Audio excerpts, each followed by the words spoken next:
Howdy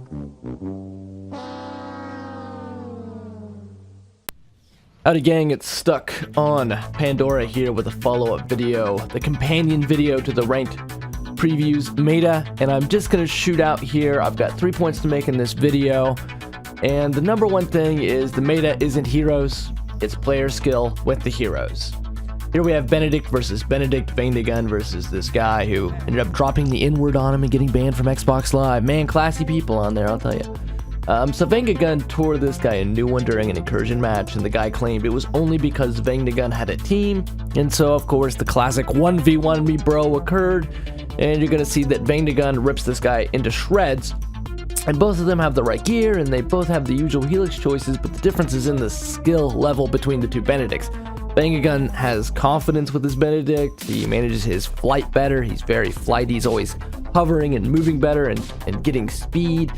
He directs his rockets better, he's also aggressive, and so you get to see all those things, even though they ended up playing the objective, actually the competitor did, and he claims at the end of this match he technically won because he played the objective, but that gets into the last point I'm going to make in this video, which is about the lack of credibility and legitimacy to any skill in Battleborn. So if we know that the meta isn't in heroes because two teams both composed of Benedict, Boulder, Umbra, Shane, and Oscar Mike can go up against each other and one team will win, and that is totally dictated by player skill. The meta also isn't in gear, though it helps because gear is going to help you wave clear, and it also is going to build PvE skill. Gear can have a significant impact on the game, yes, but again, this is a matter of knowing how to manage the resources on the map. If a solo queue player running full legendaries makes it their mission to grab every shard spawn, runs a gear set that isn't synergistic with their helix, and then they've given their team a total handicap because they're running bad gear choices and the other members of the team can't get gear. The big thing with gear is that players have to farm for it, and when they farm for it they also have to play the PvE, so not only are they getting extra practice with their characters and building the helix choices with their character, they're also getting really good at killing mobs and knowing how to wave clear. So now I believe that the difference between a white fist early on or a legendary fist later in a match is largely a wash, but that's not 100%. You know, a team, again with the meta, the battle algorithm, getting a certain player to a key skill or a key piece of gear, it's completely different when you have a Galilei on your team who you know is really good, really skilled with Galilei, and if they get the Boots of the Brute and they get the Val Vengeance, they're going to completely take off, and the team makes sure to get that Galilei at her gear. Now that's completely different. Now the meta is in strategy. That's where the meta is. If you want the broad overview of the strategy, I feel confident it was covered in the ranked previews meta. You get the battle algorithm there, and that I think that's the core decision-making process in almost all strategy and incursion anyway. This is not a 1v1 me bro style game, or like Titanfall that I'm trying to learn right now, largely dictated by shooter skill. One hero or one piece of gear does not equal the meta in this game. Alright, so yes, it's easier to play higher tier heroes like Oscar Mike or Benedict or some of these, but they are always limited by their team composition. Is it harder to play Atticus? Yes. Are there Atticuses who can play the meta? All definitely. You've probably met them.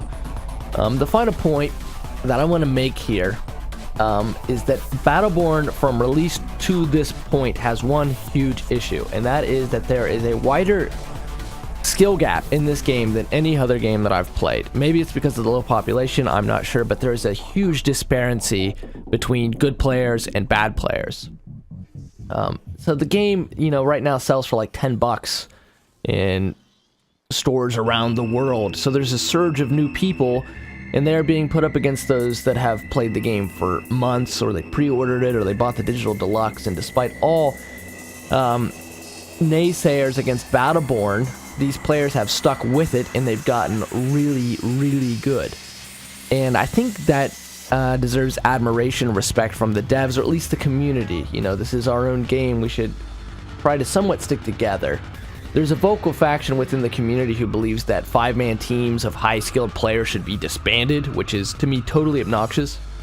You reward skill, you reward work, you reward dedication. But I'm not saying that these are great people, all right? These are the same people who see new people and still put on the full team of higher tier heroes, full legendaries, and the most precise tactics. And they'll go up against the bargain copy people, and they'll completely, utterly slaughter them, and there's no point in that. And it's because there is not any separation. There's no changing of the modes. So there's this slew of new players who are having a difficulty learning the game, learning the mechanics. They're having a tough time digesting the complex UI, and there's no guiding voice telling them what Battleborn is. It's a tactical, team-oriented shooter with MOBA at its heart, but because there's Oscar Mike, because there's Shane, they have no idea, is this Borderlands, is this Call of Duty, or is this Halo, you know, what is this game? So they leave this game rejected and frustrated, and of course that doesn't help the press with this game any. So the issue to me has always been the queue system. I've argued it for months in this playlist, and the draft is coming, I know, but Battleborn needs to separate the 5-player All-Stars into a ranked elo-driven queue with visible elo and skins, taunts, titles, etc. as incentive. Why go into the ultra-hard, super competitive, drafted ranked playlist? Visible bragging rights, add clan tags, let people know that you're a 5-man team, the 1v1 we bros, are diamond elo, and we win out each and every weekend. And I've talked about how I would structure the ranked in a previous video. Limit this ranked to the weekends. It's a tournament style thing that I came up with, where you know you have to win like 5 out of 9 matches or whatever. But so by doing this single separation of the game modes, you legitimize and stratify how players can gauge their skill on a completely credible level. If you're saying they're diamond elo, their team clearly won, we know who's good, we know who's bad, and you don't need to go and wreck newbies to show off, yes, we're really good, we are part of the 25 people who still play the game consistently.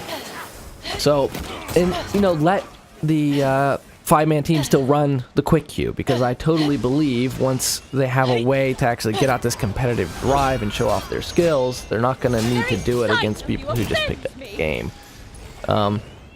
So this is an issue that I think is core to the game's problems, beyond any other thing that we talk about.